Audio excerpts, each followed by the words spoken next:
আসসালামু আলাইকুম ওয়া রাহমাতুল্লাহ। মেরাজের রাত্রিতে আল্লাহ রব্বুল আলামিন মুহাম্মাদুর রাসূলুল্লাহ সাল্লাল্লাহু আলাইহি ওয়াসাল্লামকে স্বাগত জানানোর জন্য ফেরেশতাদের আদেশ করলেন, হে ফেরেশতাগণ, আজকে রাতে আমার তাসবিহ পড়া বন্ধ করে দাও, আমার হামদ পড়া বন্ধ করো, আজকে রাতে আমার বাধ্যতা ত্যাগ করো, আজকে রাতে জান্নাতুল ফেরদাউসকে পোশাক ও অলংকার দ্বারা সজ্জিত করো। হে জিব্রাইল, আমার এই বার্তাটি মিকাইলকে শুনিয়ে দাও, সে যেন রিজিকের চাবিকে নিজের হাত থেকে নামিয়ে দেয়। ইসরাফিলকে বলে দাও, সে কিছু সময়ের জন্য তার কাজকে বিরত রাখে। আজরাইলকে বলে দাও, সে যেন কিছু সময়ের জন্য রূহকে কবজ করা থেকে হাত উঠিয়ে নেয়। জান্নাতের ফেরেশতা রেজওয়ানকে বলে দাও, জান্নাতকে সুসজ্জিত করতে। মালিককে বলে দাও, সে যেন দোজখের দরজায় তালা লাগিয়ে দেয়।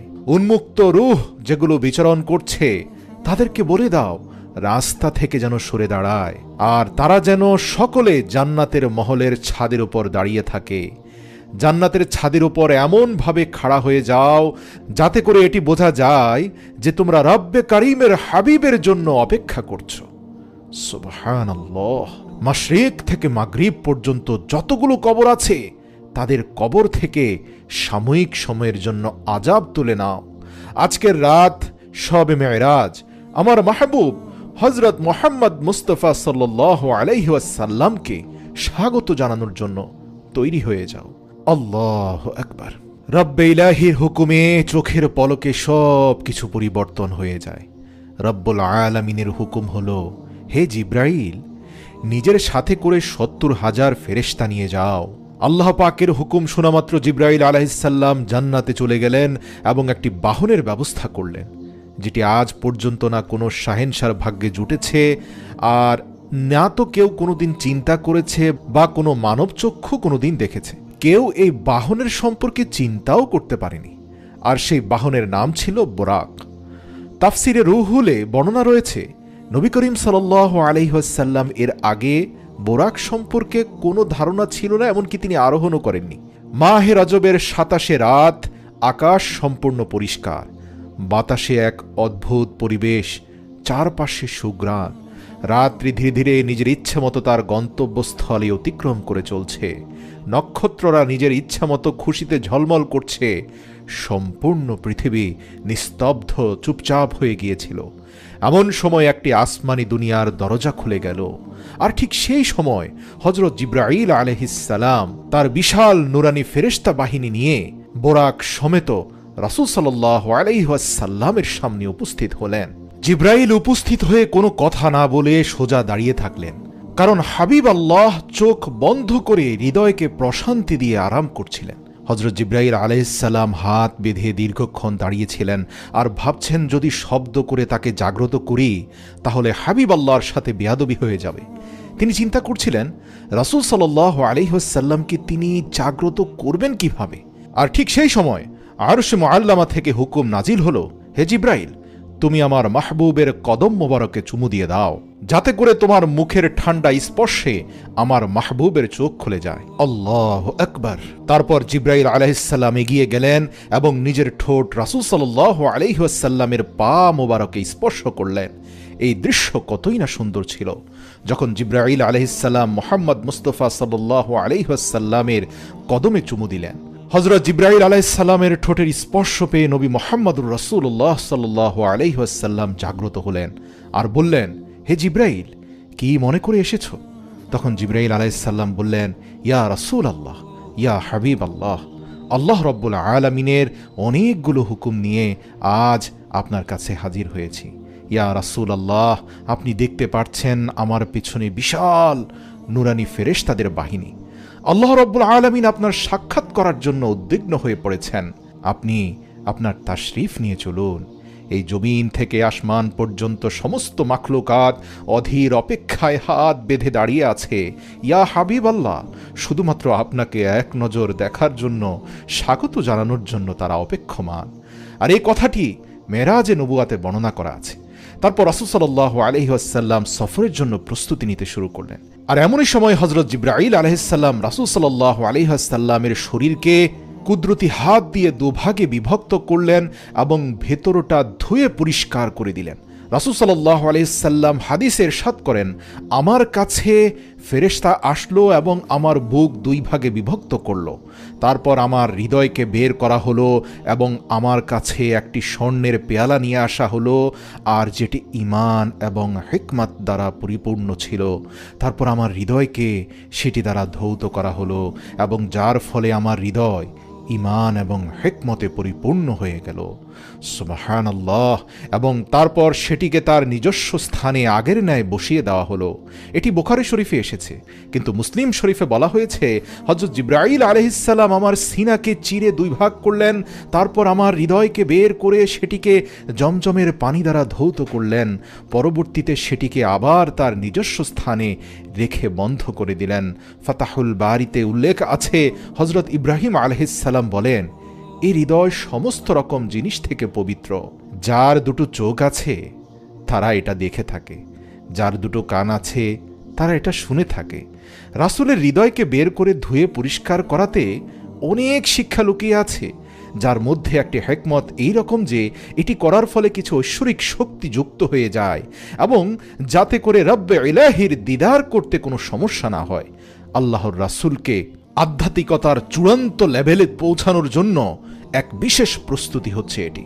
এরপর রাসূলুল্লাহ সাল্লাল্লাহু আলাইহি ওয়াসাল্লামের মাথা মোবারকে নুরানি পাগড়ি বাঁধা হলো।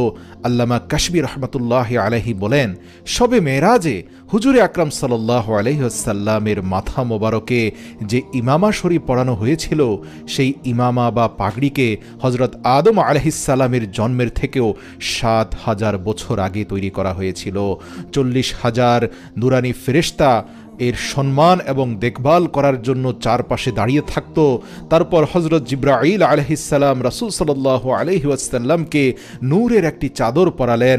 মেরাজে নবুয়াতে এই কথাটি উল্লেখ আছে যে হুজুরে আকরাম সাল্লাল্লাহু আলাইহি ওয়াসাল্লাম বুরাকের কথা বর্ণনা করতে গিয়ে ইরশাদ করলেন যে তার কাঁধ শুধু মণিমুক্তার মতো জ্বলজ্বল করছিল, তার পায়ে যেন বিদ্যুৎ চমকাচ্ছিল, গর্দান রুবি দ্বারা সাজানো হয়েছিল আর তার উপর বেহেশতি পশম ছিল, তার কপালে লা ইলাহা ইল্লাল্লাহু মুহাম্মাদুর রাসূলুল্লাহ সাল্লাল্লাহু আলাইহি ওয়াসাল্লাম লেখা ছিল। এমনই করে কিছু সময় পর সেই সময়টি চলে আসলো যখন মুহাম্মদ সাল্লাল্লাহু আলাইহি ওয়াসাল্লাম বুরাকের উপর বসে গেলেন। হযরত জিবরাইল আলাইহিস সালাম শক্ত করে ধরলেন, মিকাঈল আলাইহিস সালাম লাগাম ধরলেন, আর হযরত ইসরাফিল আলাইহিস সালাম রাহবার হয়ে রাস্তা প্রদর্শন করলেন। হযরত ইমাম কাশবী রাহমাতুল্লাহি আলাইহি ইরশাদ করেন যে মেরাজের রাতে ৮০,০০০ নুরানি ফেরেশতা হুজুর সাল্লাল্লাহু আলাইহি ওয়াসাল্লামের ডান দিকে এবং ৮০,০০০ ফেরেশতা বাঁ দিকে ছিল।